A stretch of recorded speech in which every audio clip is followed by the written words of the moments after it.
Welcome to the Deep Dive. So today we're kind of pushing aside the really old history books for a bit. We're jumping into something I think just as fascinating. Modern mythology. Right. It's easy to think myths are, just ancient history, done and dusted. Exactly. But what we found, especially looking at sources like encyclopedia.com, is that they're still very much alive. They're constantly being created, changing. And spreading incredibly fast these days. Yeah, the spread is key, isn't it? Totally. Modern tech is like this huge amplifier. Publishing, yeah, but also movies, TV. The internet, obviously. Oh, absolutely, the internet. These things let new stories or like new versions of old ones reach basically everyone, everywhere, almost instantly. It's a different world for myth making. It really is. Makes you think about how long these new ones will actually stick around, Absolutely. And what's really interesting, I think, is that a lot of these modern ones didn't just like bubble up anonymously from folktales. No. Many started as very deliberate creations, art, novels, comics, films. Though often they are tapping into those older themes, aren't they? Pulling from the classics. Definitely borrowing. So, okay, let's really dig in here. Why? Why do we keep doing this? What's the basic human need behind making new myths now? Well, if you think about just core human stuff, it seems like these stories tap into really deep feelings. Like what specifically? That sense of wonder we all have, excitement about the unknown, the pull of a good mystery. Even fear. Even fear, definitely. Yeah. Terror, even.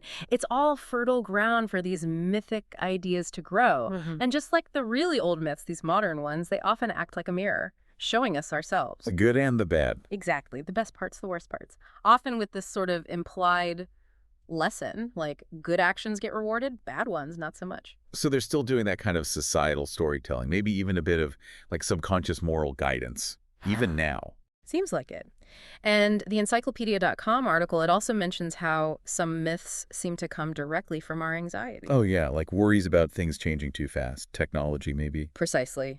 Fears about social change, tech taking over, while other myths seem more about finding meaning, trying to make sense of just everyday life, which can feel pretty random sometimes. That makes sense. It's like a coping mechanism almost, trying to find patterns or significance.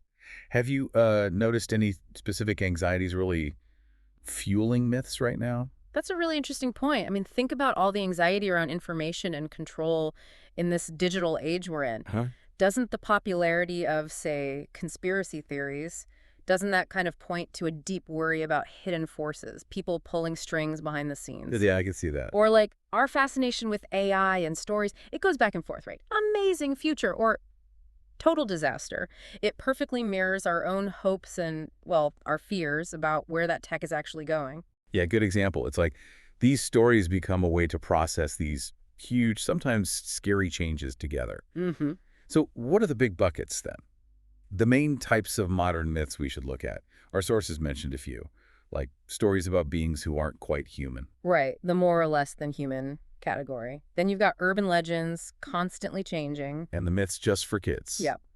And also those stories trying to find wonder or like hidden meanings in things. Okay, got it. So we're drawing mainly on that encyclopedia.com overview of modern mythology. Yeah, give it a great framework. And we're also sort of thinking about how information spreads now using something like the Taylor and Francis Group webpage as just an example of modern publishing, how it helps these ideas get out there. Right, how the myths actually travel. Exactly. So the goal for this deep dive is really to get a handle on how mythology is still developing, still spreading right now in our world. Okay, let's do it. Where should we start? That first category, the not quite human ones. Sounds good. Exploring what it means to be human seems to be a core function, old myths and new. These more or less than human stories definitely hit that. Take Tarzan, created way back 1912. Wow, that long ago. Yeah. Son of an English nobleman, but raised by apes in Africa. The classic wild child idea, really. It's such a compelling image, and the article connects this back to even earlier myths, right? People raised by animals. It's an old trope. But Tarzan's interesting because of how everyone's portrayed the animals. They often have these very, well, human-like noble qualities. And Tarzan himself. He's this mix. Pure animal strength, physically, but also this deep down sense of, like, civilized honor. It's a strange blend. What do you think makes that kind of character last for so long? Why does it appeal? Maybe it's tapping into some wish we have to reconnect with nature, maybe, or to imagine a simpler, more noble Like existence. the noble savage idea? Sort of, yeah. Uncorrupted, but still good. Then, jump forward a bit, 1938, Superman. Ah, the superhero. Definitely more than human. Totally. Amazing powers flight, super strength because he's from another planet. And he uses them for good. Truth, justice, and the American way. We've seen him everywhere. Comics, radio, TV, movies. Decades of him. But there's that other key piece, the secret identity, Clark Kent. Right, the mild-mannered reporter. What does that add to the myth? Is it just wish fulfillment or something more? Well, it kind of suggests that, maybe amazing potential isn't just for the superpowered. Mhm. It hints that maybe anyone, even someone who seems totally ordinary, could have something heroic inside. It sort of democratizes heroism, makes it feel more possible for you maybe. Makes it relatable, like we could all have a secret power waiting. Maybe. It makes you wonder if we all secretly kind of believe that about ourselves. That's a fascinating way to put it. Okay, let's flip to the other side of that coin. Frankenstein. From Mary Shelley's book, 1818. Much earlier, yeah. And here, it's not about amazing abilities. It's about very human flaws and the dangers of ambition. Scientific ambition gone wrong. Right. The mad scientist, Victor Frankenstein, he crosses lines, creates life from corpses.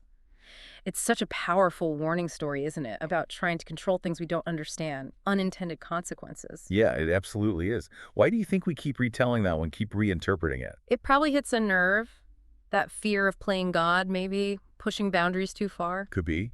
And then there's the creature itself. Right, the monster, who starts out intelligent, even kind. But looks terrifying. Exactly. And because of how he looks, everyone fears him, rejects him.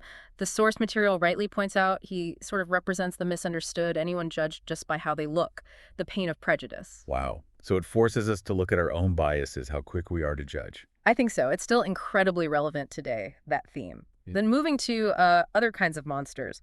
Werewolves, vampires, they feel like they tap into really primal stuff. Definitely, werewolves. Yeah. That transformation is terrifying. The idea of a, savage beast just under the surface of regular people. That tension between our civilized side and our baser instincts. Yeah. And vampires, creatures of the night, death. Dracula being the huge one, obviously, from Bram Stoker's book. Mm-hmm. What is it about them? Why are we still so drawn to vampires? Maybe it's anxieties about death, mortality, the unknown. Could be. And the vampire offers immortality, right? Yeah. Even if it's a cursed version, it's like a dark reflection of our own wish to live forever. True. But interestingly, the encyclopedia.com article mentions how vampires changed a bit, especially in the 90s? Yeah, you started seeing more sympathetic vampires, characters struggling with their own nature, their need to prey on others. Why do you think that shift happened? Why start feeling sorry for the monster? Maybe it's part of a bigger trend, wanting to see more complexity, even in villains, trying to understand the why behind the monster. Could be. Okay, shifting gears completely now. Urban legends. Ah, yes, those stories that supposedly happened, just recently. To a friend of a friend. Exactly, never someone you actually know directly. And they spread like wildfire, don't they? Through communities, word of mouth, and now, obviously, social media makes it instant. And then they just fade. Often, yeah. Or they come back later, maybe slightly changed, like the classic one. Our sources mention alligators in the New York sewers. Have you heard that one? Oh, totally. It feels like it's always lurking around. The story behind it, people bringing baby gators back from Florida. Right, as pets. And then flushing them when they get too big. Exactly. It's so specific. What makes a story like that stick, do you think? Even though, it's basically not true. It's that mix, isn't it? The totally normal thing, flushing a toilet, combined with the completely bizarre image, gators underground. Yeah, maybe it taps into that fascination with hidden things, secret worlds just under our feet. The idea that maybe reality is weirder than we think. Could be. Okay, now let's talk about myths mostly aimed at kids. These often have really specific characters, specific jobs to do. Right, and they often play a role in, teaching kids things, helping them deal with stuff. Santa Claus is the obvious one. Huge one. He started way back, a Dutch folk character, right? Centuries ago.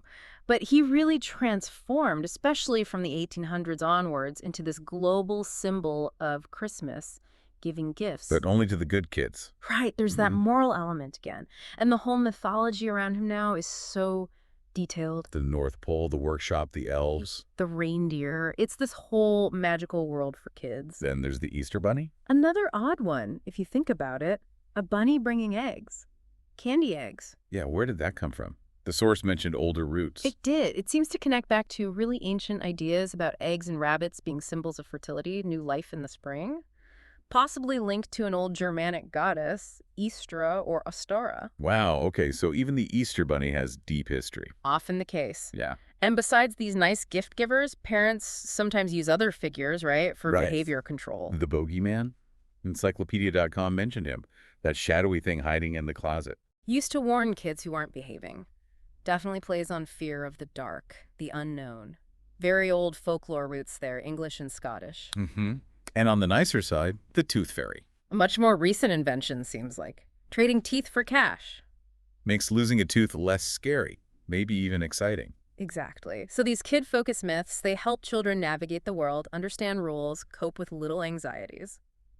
Okay, next category, a world of wonders. Ah, this sounds intriguing.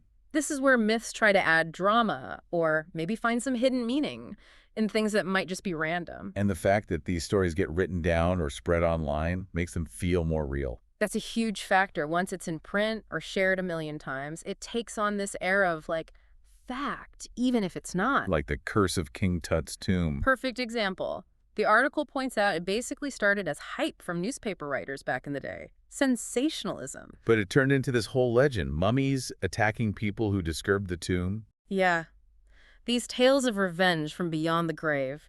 You see those cursed object stories pop up quite a bit, don't you? Definitely. It's like we want to believe in hidden forces, supernatural justice or something. Maybe so. And then a massive modern myth. UFOs.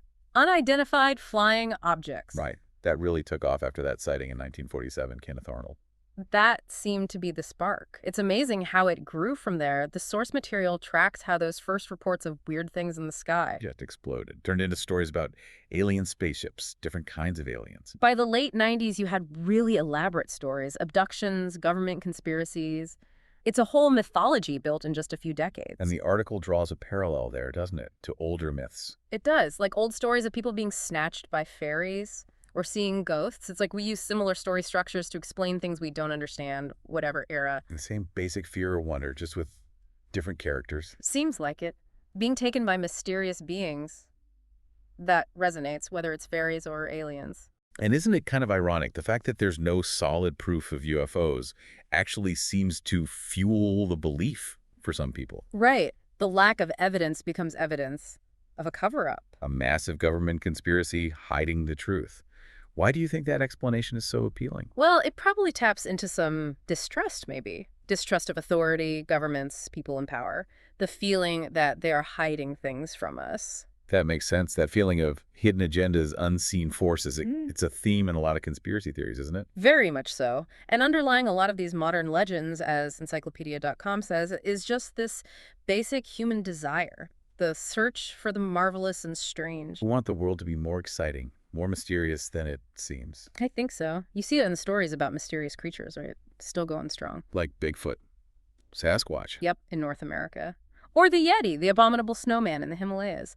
These are presented almost like surviving folklore, things some people genuinely believe are out there. Our fascination with monsters hasn't really gone away, has it? Just changed shape, maybe. Exactly. And then you have purely modern invented mysteries, like the Bermuda Triangle. Oh, yeah, the place where planes and ships supposedly vanish way more often. Right. It's like we've swapped out the old gods and magic. For unexplained phenomena, weird science. Kind of, yeah. That's the source of the mystery now.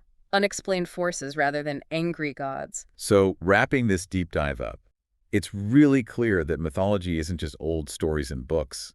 It's alive.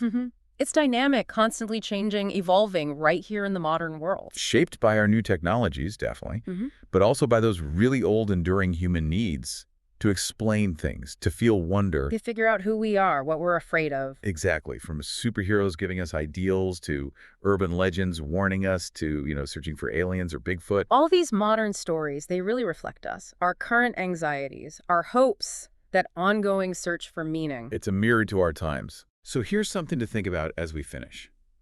How might you, personally, through the media you consume, the stories you share. How might you be playing a part in creating or spreading these modern myths?